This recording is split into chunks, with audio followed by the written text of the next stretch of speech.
Selamat pagi Opa Oma. Kita bertemu kembali dalam persekutuan Usia Indah pada pagi hari ini. Kita bersyukur kita boleh masuk di bulan yang baru, di bulan Maret ini tuh. Tuhan memelihara kehidupan kita. Kita bersyukur karena Tuhan senantiasa memberikan kekuatan kepada kita. Mari kita naikkan pujian, Tuhanlah perlindunganku.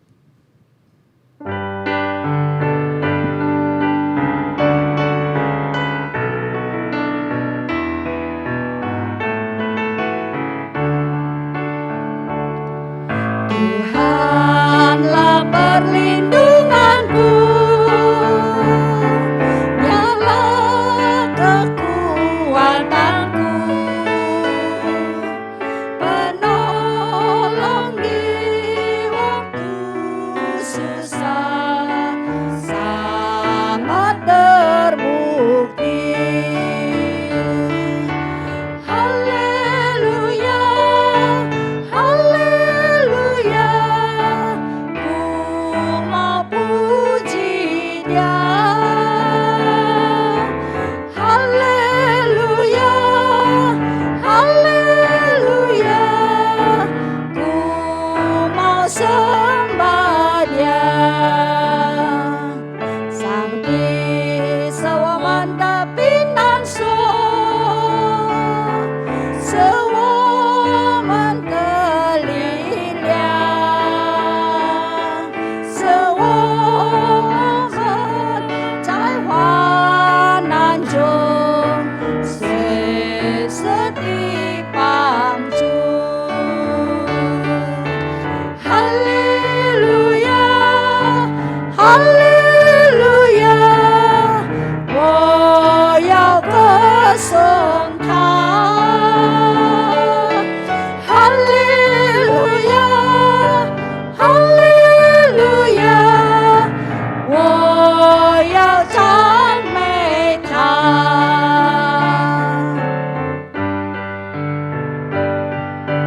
Kita ulangi ya pujian ini.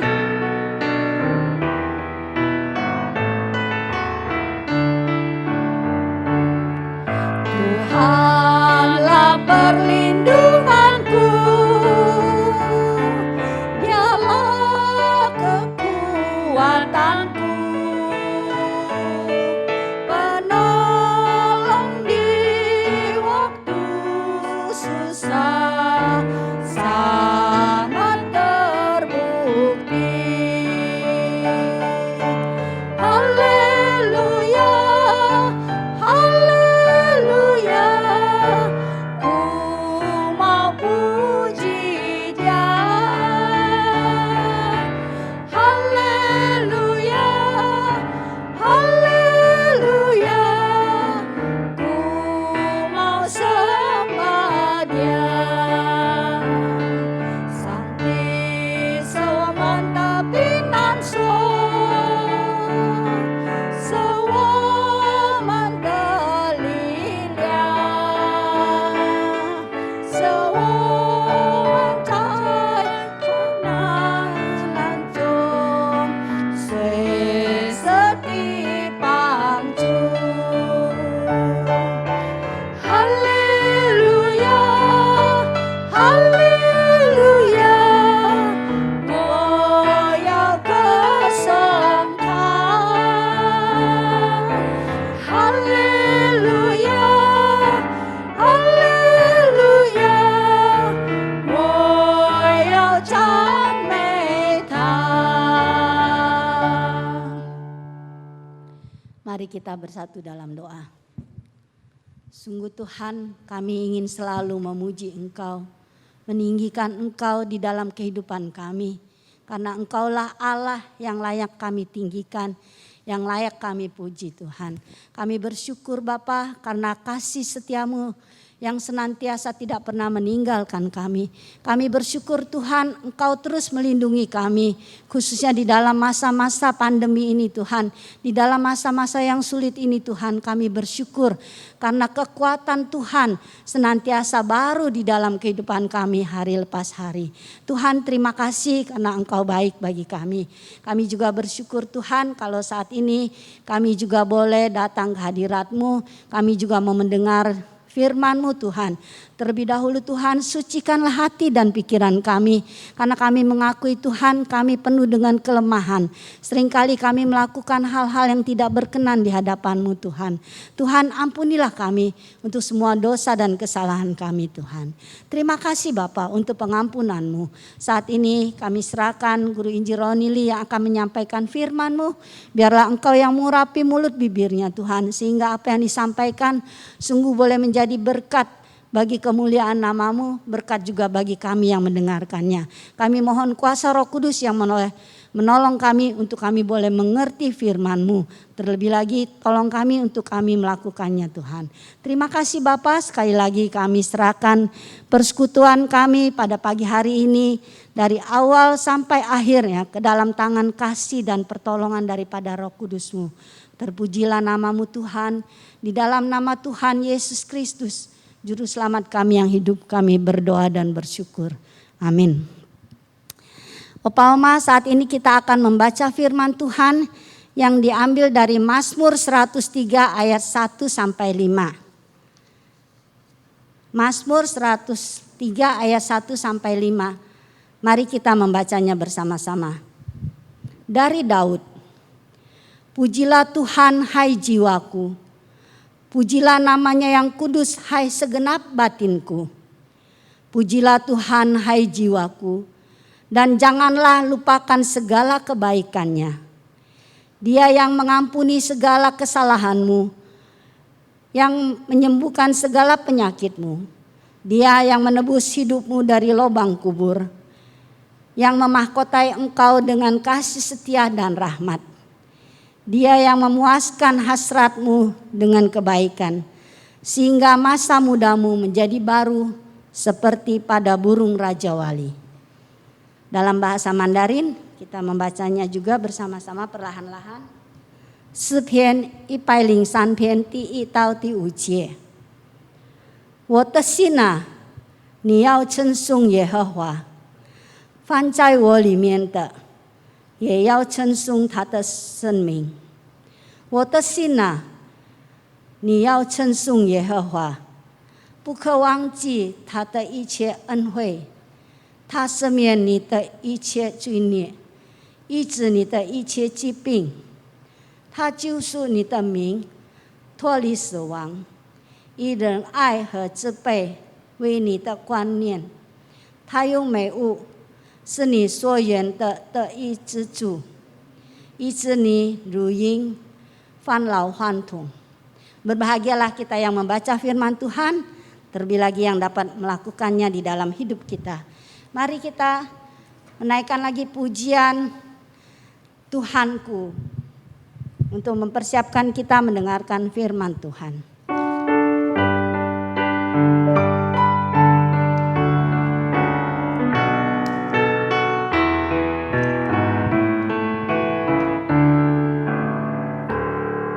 Tuhan, aku cintamu, selain Kau tiada yang lain. Tuhan, harapanku, terang-Mu sungguh menarikku, terang-Mu sinariku. Firman-Mu memimpinku, biar ku jalan mengikut-Mu, ikut-Mu, ikut jalan-Mu. 主啊，我心爱的主，除了你，我别无所有。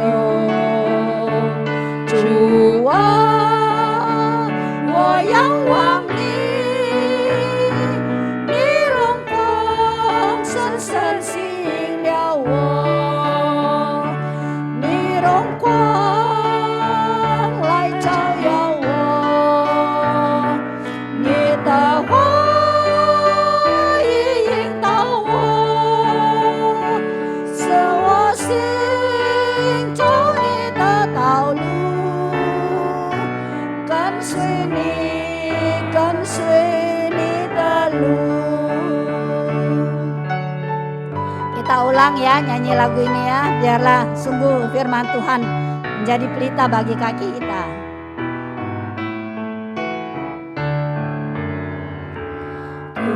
Tuhan, aku cintamu, selain Kau ku tiada yang lain. Tuhan, harapanku, terang-Mu sungguh menarikku, terang-Mu sinariku, firman-Mu memimpinku, biar ku jalan mengikut-Mu, ikut-Mu, ikut jalan-Mu. Chúa, 我心爱的主，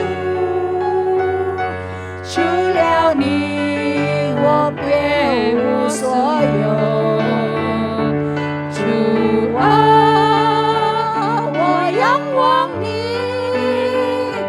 你荣光深深吸引了我，你荣光来照耀我，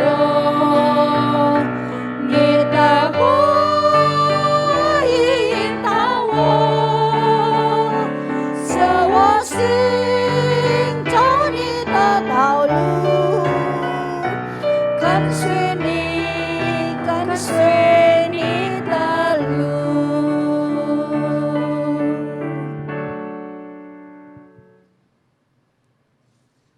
Ya, firman Tuhan akan disampaikan Guru Injil Ronili. Saya persilakan. Shalom, Oma dan Opa, Bapak Ibu, Saudara sekalian. Saya bersyukur hari ini dapat kembali melayani di Komisi Usia Indah di GPMBRI Kelapa Gading.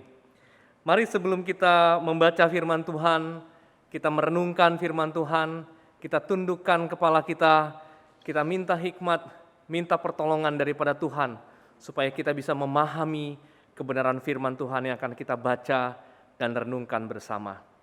Mari kita berdoa. Bapa di sorga, kami bersyukur dan berterima kasih karena hari ini kami dapat bersekutu bersama-sama meskipun melalui YouTube channel di gereja kami, Tuhan. Biarlah kiranya Tuhan menolong kami, memampukan kami untuk membuat kami mengerti, memahami firman Tuhan yang akan kami baca. Biarlah kiranya Tuhan juga yang menolong hamba-Mu untuk dapat menyampaikan kebenaran firman ini dengan bahasa yang sederhana, yang bisa dipahami oleh kami semua. Terpuji nama-Mu Tuhan, dalam nama Tuhan Yesus kami berdoa. Amin. Saya mengajak Oma dan Opa, Bapak Ibu semua di rumah untuk membuka Alkitab kita dari Ayub pasalnya yang pertama. Ayub pertama ayat 20 sampai ayat yang ke-22. Yang pertama, Ayub pertama, pasal pertama, ayat 20 sampai ayatnya yang ke-22. Lalu nanti kita membaca lagi di Ayub 2, ayat 9 sampai ayatnya yang ke-10. Saya bacakan bagi kita semua. Ayub pasal 1 ayat 20. Maka berdirilah Ayub, lalu mengoyak jubahnya dan mencukur kepalanya. Kemudian sujudlah ia dan menyembah, katanya, dengan telanjang aku keluar dari kandungan ibuku, dengan telanjang juga aku akan kembali ke dalamnya. Tuhan yang memberi, Tuhan yang mengambil, terpujilah nama Tuhan. Dalam kesemuanya itu Ayub tidak berbuat dosa dan tidak menuduh Allah berbuat yang kurang patut. Ayub pasal 2 ayat 9. Maka berkatalah istrinya kepadanya, masih bertekunkah engkau dalam kesalehanmu? Kutukilah Allahmu dan matilah. Tetapi jawab Ayub kepadanya, engkau berbicara seperti perempuan gila. Apakah kita mau menerima yang baik dari Allah, tetapi tidak mau menerima yang buruk? Dalam kesemuanya itu, Ayub tidak berbuat dosa dengan bibirnya. Oma opa sekalian, beberapa waktu yang lalu saya pernah berkhotbah di Usia Indah dan mengisahkan tentang kisah Oma Dona yang kehilangan anak setelah sebelumnya dia kehilangan penglihatannya lebih dulu. Saudara, kisah ini saya ceritakan di dalam khotbah saya beberapa waktu yang lalu. Lalu kemudian saudara, setelah menceritakan itu, ada orang yang kemudian menghubungi saya, menceritakan apa yang dia alami juga dalam kehidupannya. Kurang lebih sama, dia kehilangan orang-orang yang dikasihinya dalam waktu yang tidak begitu jauh. Dalam waktu yang sangat dekat, saudara. Saudara, intinya adalah orang yang berkata kepada saya menceritakan kisahnya ini, dia tidak punya siapa-siapa lagi di rumah. Hanya tinggal dirinya seorang diri. Saudara, saya berpikir siapa sih yang mau kehilangan orang yang kita kasihi? Tidak, bukan. Dalam situasi yang masih dilanda oleh pandemi ini, kalau boleh saudara, kita tidak kehilangan apa-apa. Kita tetap ada bersama-sama dengan orang-orang yang kita kasihi.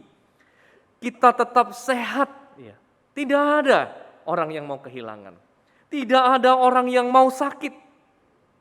Tetapi saudara, oma dan opa sekalian, bagaimana jika Tuhan mengizinkan kita mengalaminya? Bagaimana kalau kemudian Tuhan mengizinkan itu berlaku dalam kehidupan kita? Bagaimana kita seharusnya bersikap? Saudara, saat merenungkan hal ini, pikiran saya langsung tertuju kepada satu pribadi, satu tokoh yang saya yakin oma dan opa juga sangat tahu. Tokoh ini namanya adalah Ayub. Seorang yang mengalami kehilangan dan penderitaan yang sangat luar biasa. Dan pada hari ini saya mengajak oma opa sekalian untuk sama-sama kembali coba melihat kembali. Ini kisah yang sangat kita kenal.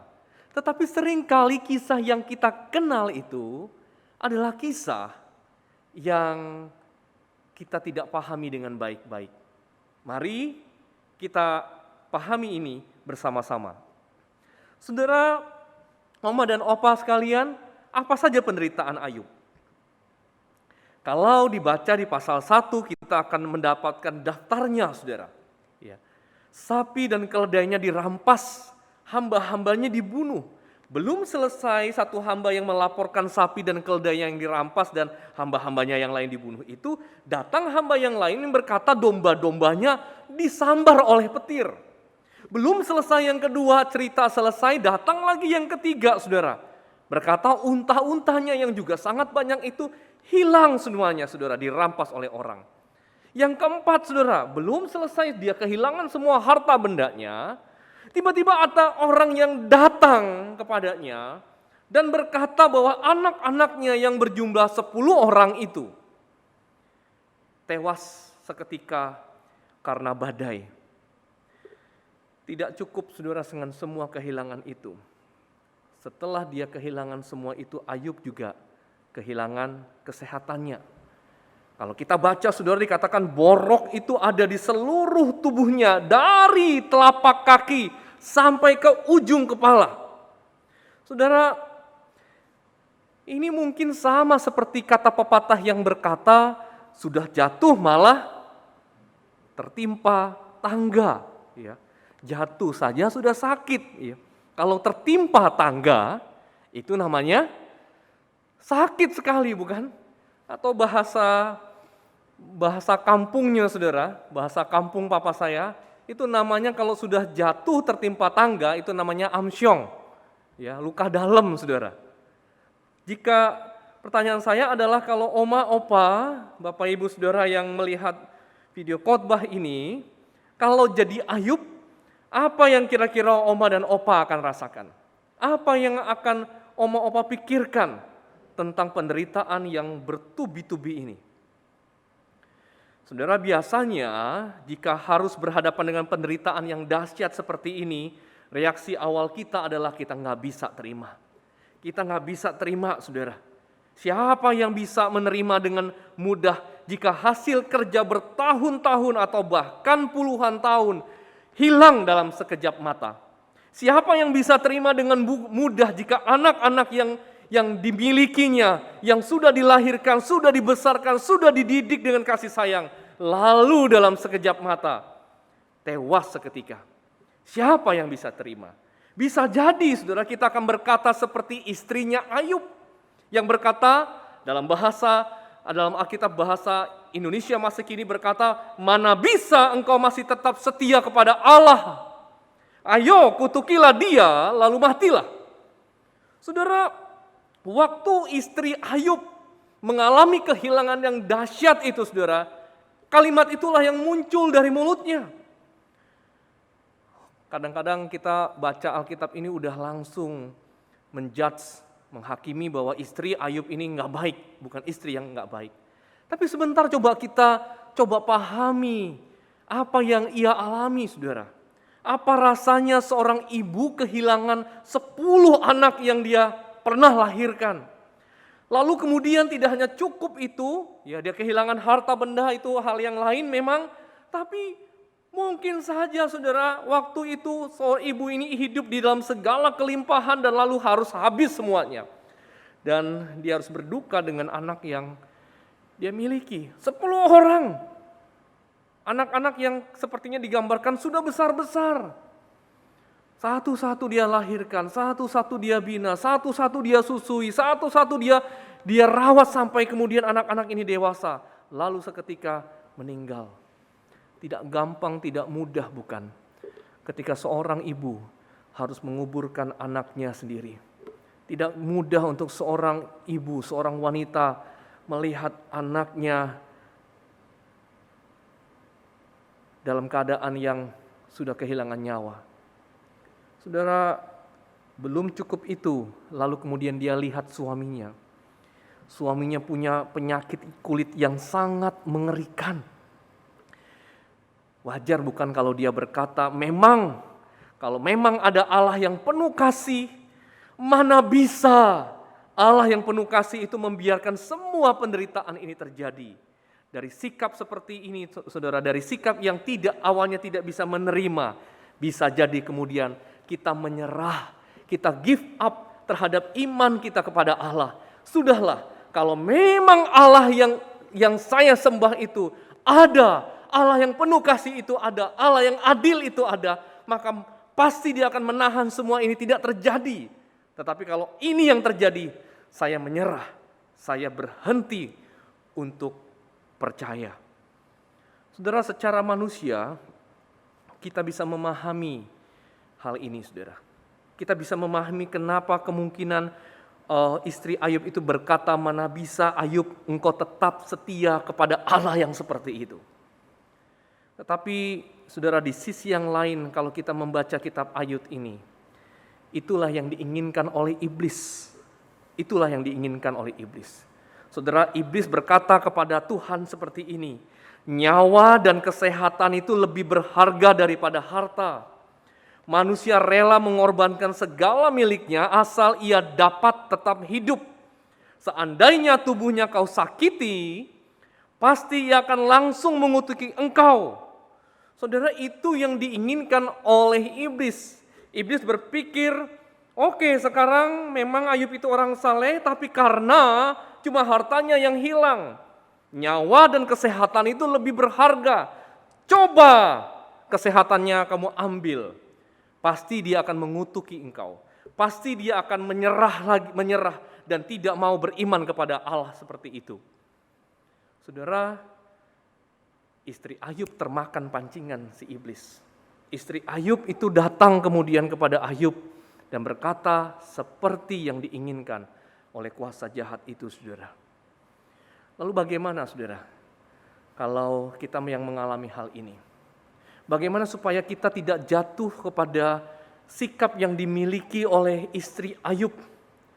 sikap yang diinginkan oleh iblis bahwa waktu kita dalam penderitaan, kita kemudian mempertanyakan kuasa Tuhan, bahkan kemudian bisa jadi kita meninggalkan Tuhan, kita give up, kita menyerah, tidak lagi beriman kepada Tuhan. Saudara, berbeda dengan sikap istrinya. 2 kali Alkitab mencatat, jadi meskipun Ayub mengalami segala musibah itu, ia tidak berbuat dosa dan tidak mempersalahkan Allah. Itu di pasal yang pertama. Di pasal yang kedua, saudara, waktu dia kehilangan kesehatannya, saudara, ya, seperti tadi kata iblis kan, kalau dia kehilangan kesehatannya, pasti dia akan kutuki kamu. Waktu pertama kali dia kehilangan harta benda, kehilangan anak, dia tidak berbuat dosa dan tidak persalahkan Allah. Tapi bagaimana kalau ia kehilangan kesehatannya? Sama, saudara, Alkitab mencatat, jadi meskipun Ayub mengalami segala musibah itu, termasuk kehilangan kesehatannya, ia tidak mengucapkan kata-kata yang melawan Allah. Saudara, di ayat 21, ayat pasal 1 ayat 21 menjadi kuncinya, saudara. Mengapa Ayub bisa berkata-kata seperti itu? Ayub berkata, aku dilahirkan tanpa apa-apa dan aku akan mati tanpa apa-apa juga. Tuhan telah memberikan dan Tuhan pula yang mengambilnya. Terpujilah nama Tuhan. Di ayat 21 ini adalah kuncinya kenapa Ayub tidak mempersalahkan Tuhan, tidak mengutuki Tuhan, tetap pada integritasnya, tetap pada hatinya yang percaya kepada Tuhan meskipun mengalami musibah. Saudara, Ayub memahami dia lahir tidak bawa apa-apa. Bukankah sebenarnya itu juga kita alami, bukan? Bukankah itu sebenarnya yang juga kita alami waktu kita lahir? Tidak ada dari kita yang lahir membawa harta benda, tidak ada. Kita lahir tanpa apa-apa. Ayub mengerti itu. Dan semua yang ada, semua yang ia miliki, itu adalah pemberian Allah bagi dia. Saudara, tidak punya apa-apa itu sama seperti tangan yang terbuka. Tidak punya apa-apa itu sama seperti tangan yang terbuka. Saudara, tangan yang terbuka ini, saudara, lalu kemudian menerima sesuatu. Tangan yang terbuka ini awalnya tidak ada apa-apa. Tetapi kemudian tangan yang terbuka ini, saudara, kemudian menerima sesuatu. Yang diterima ini adalah pemberian Allah yang hanya diletakkan pada waktu tertentu. Suatu hari nanti Tuhan, suatu waktu nanti, apa yang diterima itu bisa diambil kembali, saudara. Saya ulangi, saudara. Tangan yang terbuka itu, ya, sikap seperti yang Ayub miliki itu, saudara, itu seperti tangan yang terbuka. Dia lahir tanpa apa-apa, lalu kemudian Tuhan memberikan sesuatu. Harta benda, kepintaran, kesehatan, atau mungkin juga kesehatan ke dalam hidupnya. Tetapi yang diletakkan ini, pemberian Allah ini, suatu hari akan diambil kembali. Itulah yang ingin dikatakan oleh Ayub. Nah, saudara, Ayub tidak sepenuhnya sebetulnya mengerti rencana Allah. Dari mana saya tahu, saudara? Karena di ayat yang ke pasal yang 21 itu, saudara, di pasal yang kedua, di ayat yang ke-10 dia berkata, engkau berbicara seperti perempuan gila, apakah kita mau menerima yang baik dari Allah, tetapi tidak mau menerima yang buruk. Saudara, Ayub mengira Allah memberikan yang buruk. Tentu saja Allah tidak merancangkan yang buruk terjadi. Allah bukanlah Allah yang merencanakan penderitaan, bukan. Saudara, meskipun dia tidak paham tentang seluruh rencana Allah, dia tidak paham, dia tidak tahu mungkin bahwa memang Tuhan itu tidak pernah merencanakan yang jahat. Tetapi sikap tangan terbuka di hadapan Allah itu adalah sikap yang menolongnya untuk tidak berbuat dosa, tidak mempersalahkan Allah, tidak mengucapkan kata-kata yang melawan Allah ketika musibah menimpa dirinya. Lalu pertanyaannya, bagaimana dengan kita? Bagaimana dengan peristiwa kehilangan yang sudah kita alami? Bagaimana kita yang mengalami penderitaan? Yang bisa jadi tidak bertubi-tubi seperti Ayub, tapi toh kita menderita. Bagaimana dengan kita? Saudara, 24 Februari, baru beberapa hari yang lalu, seorang mahasiswa teologi yang sudah hampir 4 tahun mengecap pendidikan teologi di sebuah sekolah tinggi teologi di Indonesia ini, mahasiswa itu meninggal dunia. Saudara, saya, oma opa sekalian, saya melihat video live streamingnya waktu ada ibadah pemberangkatan jenazah. Dalam ibadah itu salah seorang dari keluarganya berkata seperti ini, "Anak kekasih kami ini harusnya menjadi hamba Tuhan yang akan melayani Tuhan di dunia ini." Tadi saya bilang, saudara, anak ini, mahasiswa ini sudah 4 tahun. Sebentar lagi seharusnya dia akan wisuda, dia akan selesai, lalu kemudian dia masuk melayani di sebuah gereja, dan lalu kemudian dia akan ditahbiskan menjadi seorang pendeta, melayani Tuhan. Dan keluarganya berkata, anak kekasih ini seharusnya menjadi hamba Tuhan yang melayani Tuhan di dunia ini. Tetapi ini rencana manusia. Tuhan punya rencana yang jauh lebih indah untuknya, melayani Tuhan di rumah Bapa. Saudara, keluarga ini punya sikap tangan terbuka tadi. Saudara, keluarga ini punya sikap tangan terbuka, sikap berserah kepada Allah. Sikap ini memampukan mereka untuk melihat peristiwa kehilangan dan kematian anaknya dalam cara pandang yang indah. Anak mereka memang tidak jadi hamba Tuhan yang melayani Tuhan di dunia ini, tetapi anak mereka sekarang melayani Tuhan yang ada di surga. Saudara, ini sikap yang sama yang dialami Ayub. Mereka berserah kepada Allah dengan tangan yang terbuka. Apa yang menjadi milik Allah akan kembali kepada Allah. Sikap inilah, saudara, yang juga terjadi, yang ada pada Tuhan Yesus. Saudara, Tuhan Yesus adalah Mesias, penyelamat. Tetapi jalan hidup yang harus dia tempuh adalah jalan melalui penderitaan. Dia mengalami penderitaan yang sangat, saudara, lebih jauh daripada apa yang dialami oleh Ayub. Jika Ayub seluruh tubuhnya menderita borok, Tuhan Yesus sekujur tubuhnya penuh dengan luka.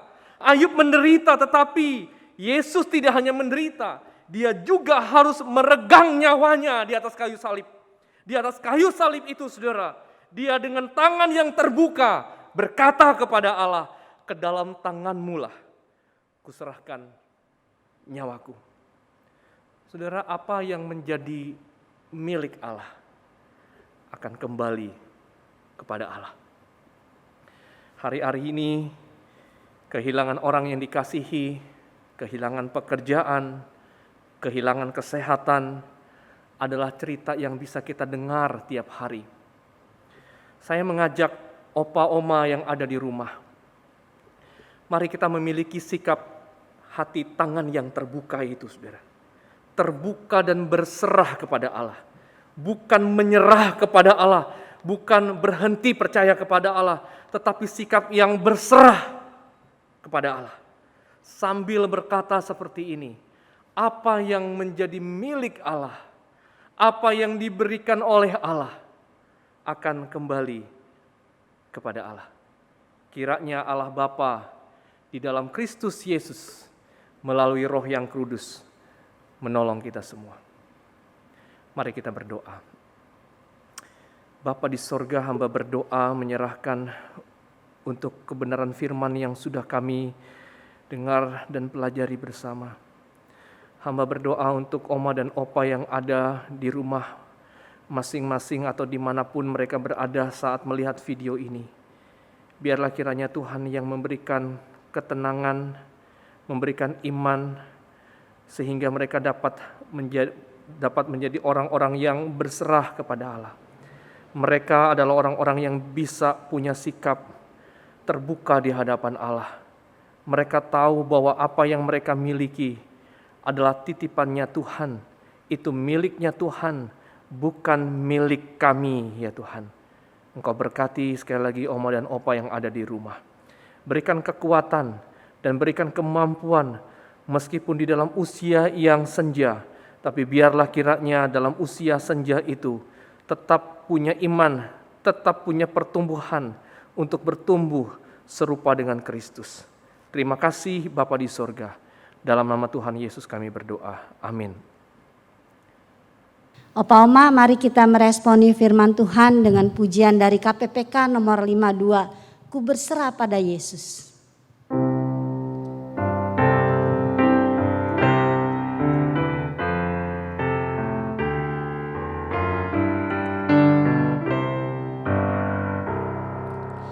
Ku berserah pada Yesus dengan tangan yang bebas, dan ku mau mengasihinya selalu bersamanya.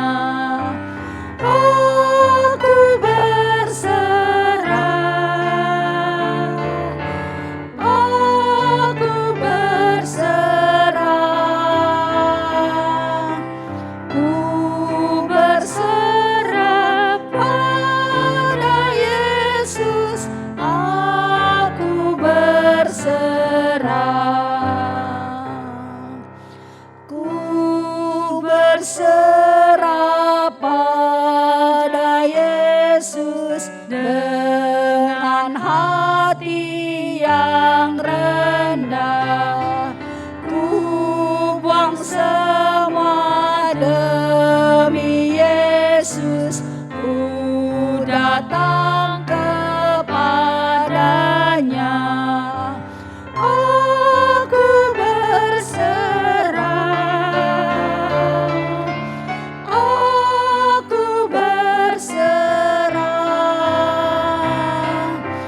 ku berserah pada Yesus, aku berserah.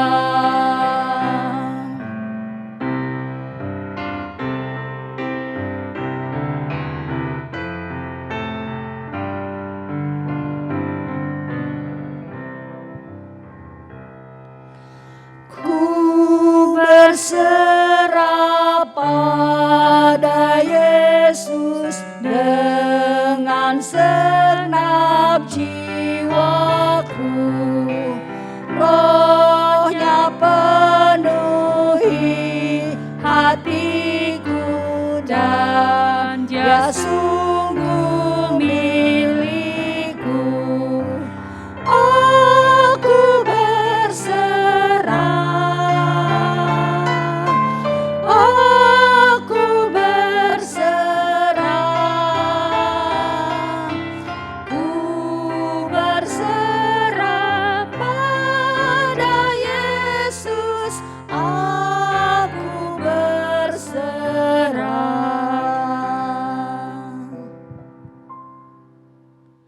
Opa Oma, saat ini mari kita akan memberikan persembahan kita kepada Tuhan. Mari kita memberikannya dengan hati yang bersyukur dan bersukacita. Mari kita berdoa. Tuhan Yesus, Allah yang maha baik, saat ini kami datang ke hadirat-Mu Tuhan. Kami mau bersyukur karena Engkau begitu memberkati kami dengan limpahnya Tuhan. Hari lepas hari Engkau mencukupkan segala kebutuhan kami. Saat ini Bapa, kami datang membawa persembahan kami. Terimalah persembahan kami ini Tuhan, sucikan dan kuduskanlah persembahan kami ini. Sehingga biarlah persembahan kami ini juga dapat menjadi dupa yang harum di hadapan-Mu Tuhan. Dan dapat dipakai di dalam komisi Usia Indah untuk memuliakan nama-Mu Tuhan. Dalam nama Tuhan Yesus kami berdoa dan bersyukur. Amin. Mari kita naikkan pujian. Berkat Tuhan seperti hujan turun.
Mari Oma dan Opa, Bapak Ibu sekalian, saya ajak kita untuk berdoa, sekali lagi mendoakan orang-orang yang kita kasihi, mendoakan diri kita bawa doa kita di hadapan Tuhan dalam doa syafaat kita. Kita berdoa. Bapa di sorga, kami datang kembali kepada Tuhan. Kami menyerahkan untuk rekan-rekan kami yang ada dalam keadaan lemah tubuh, yang dalam keadaan sakit. Sakit apapun yang mereka alami, kami mohon ya Tuhan, biarlah kiranya Tuhan menjamah, menyembuhkan. Kami berdoa untuk rekan-rekan kami di usia indah yang mengalami kehilangan, mengalami kesedihan. Kami berdoa ya Tuhan, Engkau memberikan penghiburan kekuatan. Kami berdoa ya Tuhan untuk pengurus usia indah, untuk Ibu Inari, untuk Koacing, dan semua pengurus yang lain, untuk Ibu Meti, Ibu Rina, yang biasanya terlibat dalam pelayanan, Ibu Gladys, Tuhan Engkau berkati mereka satu persatu. Biarlah mereka ada dalam lindungan daripada Tuhan sendiri. Engkau berkati keluarga mereka. Engkau berikan mereka sukacita di hati untuk terus melayani Tuhan. Di dalam masa-masa pandemi ini biarlah kiranya Tuhan yang menjadi sumber inspirasi mereka, sehingga keterbatasan tidak membuat mereka berhenti melayani, tetapi bisa terus semangat melayani. Karena kami punya Tuhan yang hidup, yang memampukan kami untuk melayani dalam kondisi apapun. Berikan kesehatan, kekuatan kepada Koaching, terus semangat dan bertumbuh di dalam Tuhan, punya hati untuk melayani semua rekan-rekan yang ada di Usia Indah. Berkati juga untuk Ibu Inari, Tuhan memberikan terus semangat kepada Ibu Nari dalam melayani. Demikian juga untuk semua pengurus yang lain. Kami berdoa juga untuk Ibu Hanikuan, Tuhan berikan semangat yang hidup untuk terus melayani Tuhan. Dan biarlah kiranya Tuhan di dalam Usia Indah ini, orang-orang tua tetap jadi teladan iman bagi anak-anak mereka dalam menjalani hari-hari yang Tuhan berikan. Terima kasih Bapa. Kami sungguh menyerahkan juga untuk bangsa negara kami, Tuhan berkati dan Tuhan tolong. Kami rindu untuk semua teman-teman Usia Indah yang sudah divaksin, Tuhan berkati sehingga vaksin itu dapat berfungsi sebagaimana mestinya, menimbulkan sebuah antibodi sehingga tahan kebal terhadap COVID-19. Kami mendoakan gereja kami, Tuhan berkati gereja kami, berkati hamba-hamba Tuhan, berkati Pendeta Daudi sebagai gembala sidang dan semua hamba-hamba Tuhan yang lain, sehingga terus bisa semangat, punya kekuatan, kemampuan, urapan daripada Tuhan untuk melayani. Ini doa yang kami naikkan kepadamu ya Bapa. Engkau yang nyatakan kasih dan kuasa-Mu. Kami berdoa untuk rekan-rekan yang sudah melayani hari ini, untuk Ibu Valina, untuk Guru Injil Dea, untuk Guru Injil Megi. Tuhan berkati mereka dengan limpah. Kami berdoa juga menyerahkan semua rekan-rekan yang lain dalam pengasihan Tuhan. Kami berdoa untuk Ibu Maria, biarlah kiranya Tuhan juga memberikan kekuatan kepada Ibu Maria. Paskah dari kesembuhannya dari COVID-19, Tuhan berkati, semangat dan terus melayani Tuhan. Terpuji nama-Mu Tuhan. Ini doa yang kami naikkan kepadamu dalam nama Tuhan Yesus. Kami berdoa. Amin. Mari Opa Oma kita naikkan doa Bapa kami. Bapa kami yang di sorga, dikuduskanlah nama-Mu, datanglah kerajaan-Mu, jadilah kehendak-Mu di bumi seperti di surga. Berilah kami pada hari ini makanan kami yang secukupnya, dan ampunilah kesalahan kami, seperti kami juga mengampuni orang bersalah kepada kami. Dan janganlah membawa kami ke dalam pencobaan, tetapi lepaskanlah kami daripada yang jahat. Karena Engkaulah yang punya kerajaan dan kuasa dan kemuliaan sampai selama-lamanya. Amin. Bapa, terima kasih. Bapa, terima kasih. Bapa di dalam surga, puji, terima kasih.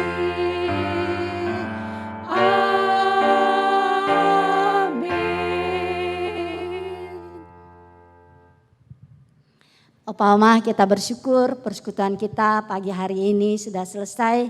Biarlah kita dengan hati yang menanti-nanti saat kita berkumpul kembali untuk memuji Tuhan di minggu yang akan datang, di bulan yang akan datang. Bahkan juga selama Tuhan masih memberikan kesempatan kepada kita. Terima kasih, kita ketemu lagi di minggu-minggu yang akan datang.